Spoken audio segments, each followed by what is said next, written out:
Good afternoon, ladies and gentlemen. My name is Retno Octaviani. Please call me Retno. Today, I will be your local tour guide. I will be working alone today because I don't have any partner with me. We only have the bus driver who will drive us to our destination today, which we already know what it is, Lawang, Sewu. Please do not hesitate to ask me anything because today I am your guide and I will be guiding you. So please proceed to ask me anything that you want to know. And lastly, I would like to welcome all of you to the tour of Lawang, Sewu. I think that's enough to get to know me today. Shall we get going right now? Bus driver, please, we can take off now. Let's enjoy our ride. Alright, ladies and gentlemen, while we're enjoying our ride to Lawang, Sewu, let me introduce you to this wonderful city of Semarang. Semarang is the capital and largest city of Central Java in Indonesia. It was a major port during the Dutch colonial era and is still an important regional center and port today. Semarang has been named as the cleanest tourist destination in Southeast Asia by the ASEAN Clean Tourist City Standard, or ACTCS, for 2020 until 2022. Semarang is Indonesia's ninth most populous city after Jakarta, Surabaya, Bekasi, Bandung, Medan, Depok, Tangerang, and Palembang. The population of the city is predominantly Javanese with significant Chinese presence. Geographically, Semarang is located on the northern coast of Java. Semarang is the main hub connecting Jakarta and Surabaya, and cities in the southern interior of Java like Surakarta and Yogyakarta.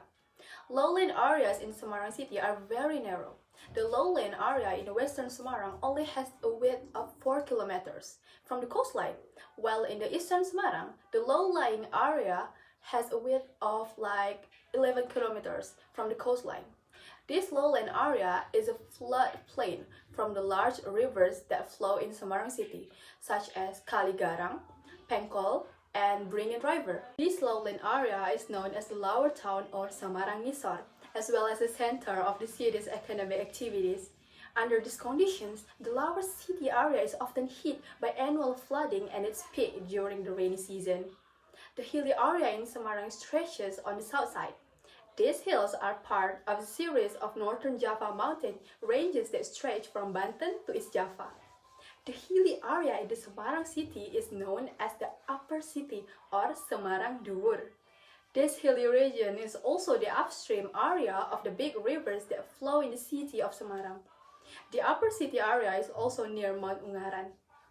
Semarang features a tropical rainforest climate that borders on the tropical monsoon climate.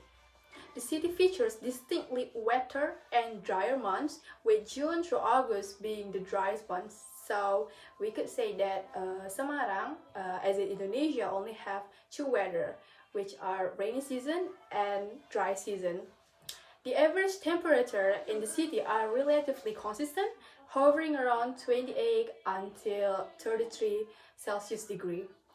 So that's when you know that Semarang is kind of hot. So I'd say that clothes with fabric that made from natural fibers such as linen and cotton are the best for this hot weather. Oh, we finally arrived at our destination! Ladies and gentlemen, please follow me to get off the bus and then we'll get started with our tour at Lawang, Sewu. Ladies and gentlemen, may I have your attention please? We're finally here at our destination at Lawang, Sewu, and starting from now, I want everyone to stay behind me and follow me while I show you guys around. Please stick to each other and do not separate from this group tour because I don't want anyone to get lost. May you enjoy this tour. Thank you very much. Alright, ladies and gentlemen, finally here we are at Lawang, Sewu. So let me tell you something about it first. So Lawang, Sewu is a former office building in Semarang, Central Java, Indonesia. It was a head office of the Dutch East Indies Railway Company and now owned by the National Railway Company or PT KAI or PT Kereta Api Indonesia. Its predecessor, Jawatan Kereta Api, was seized every rail transport infrastructure and offices from Dutch occupation. Today, the building is used as a museum and heritage railway gallery, currently operated by Heritage Unit of KAI and its subsidiary KAI Wisata. Well, at first, Lawang Sewu was used as the head office of the private railway NISM, or Nederlandse Spoorwegmaatschappij, which was built on an area of 18,232 meter square root. Well, ladies and gentlemen, here in Lawang Sewu, which is located in the Tugu Muda area of Semarang, there are also many other attractions such as the Mandala Bhakti Struggle Museum, and then there's also the Cathedral Church, and then there's also Kampung Pelangi, which are famous attractions for tourists, and completed with the Semarang BRT or Bus Rapid Transit Shelter facilities. Tourists can use it to move to other tourist attractions throughout Semarang. It's as simple as that. Okay, back to Lawang Sewu. I have a fun fact about Lawang Sewu. So, the name Lawang Sewu is actually coming from Japanese word. The Japanese word Lawang Sewu is a nickname for the building, which means 1,000 doors. The name comes from its design with numerous doors and arcs. The building has about 600 large windows. As you can see, there are so many doors and so many windows. It has open space design. Well, ladies and gentlemen, the Lawang Sewu complex building consists of several buildings, which are two main ones named A and B, and then two smaller ones named C and D on Pemuda Street. The L-shaped A building faces the Tugu Muda roundabout. There are two identical towers on A building, which were originally used to store water, each with a capacity of 7,000 liters of water. Fantastic, right? The building features large stained glass windows and a grand staircase in the center.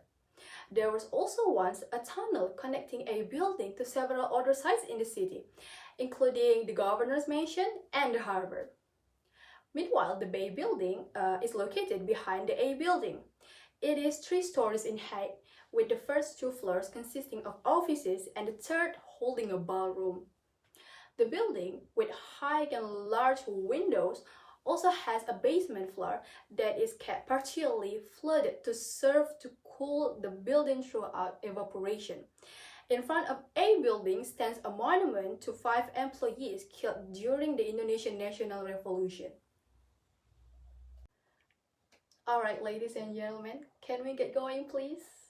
Okay, while we're moving, I'm going to tell you the history of the Lawang Sewu. Anyone interested? Okay, I'm going to tell you. So, Lawang Sewu was designed by Cosman Citroen from the firm of J.F. Kinghammer and B.G. Quindet. It was designed in New Indie style, which is an academically accepted term for Dutch rationalism in the Indies. Similar with Dutch rationalism, the style is a result of the attempt to develop new solutions to integrate traditional precedents, or you can call it classicism, but with new technological possibilities. It can be described as a transitional style between traditionalists and the modernists, and was strongly influenced by the design of Berlage. The first construction began in 1904 with A building, which was completed in 1907. The rest of the complex was finished in 1919. It was initially used by the Netherlands Indies Spoorwegmaatschappij, the first railway company in the Dutch East Indies. Is there any questions, ladies and gentlemen? You can raise your hand if you have any questions, and then I will answer it for you. No? Okay, then we'll get going. So, ladies and gentlemen, another fun fact about the building of Lawang Sewu is that the building actually have been going under a renovation by the government. So the building soon underwent renovations to ensure that it will be profitable as a tourist attraction. Governor of Central Java at the moment, Bibit Waluyo, mobilized several dozen soldiers to assist with the renovations. The soldiers focused on external repairs. Local residents were disappointed in the renovations. Why? Because they thought the Lawang Sewu had lost its authenticity. On 5 July 2011, the newly renovated complex was inaugurated by the First Lady, Ani Yudhoyono. However, at the time, only B building was available for tours. It is hoped to be a main attraction in the Central Java government's tourism program in 2013. Future plans include transforming Building B into office spaces, a food court, and even a gym. In late 2013, the Semarang city government announced plans to eliminate the building's spooky image in order to attract more visitors. This was to encompass a reimagining of the site as a place for social and cultural activities, supported by the renovations of the building.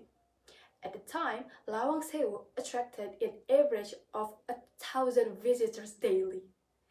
Besides being used as a tourist spot and museum, Lawang Sewu is also often used as a place for exhibitions, meeting rooms, weddings, bazaars, and festivals.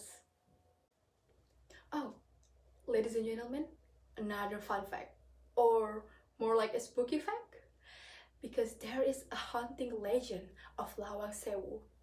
According to urban legend, the building is claimed to be haunted. Michael Given said, decades of neglect resulted in the abandoned building becoming subject to rumors, and ghost stories multiplied as Lawang Sewu truly began to look like the part of a haunted house.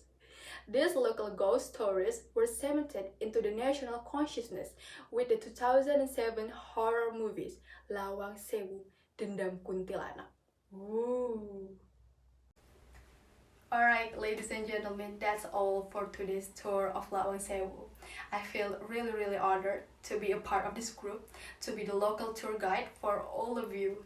I hope everyone had a wonderful time with me and enjoyed their tour. And I apologize if there was any mistake that I made today. Okay, right now, we'll get on the bus and then we're going back to the hotel. And after that, I hope everyone can have a good rest. Thank you for your time and I'll see you next time.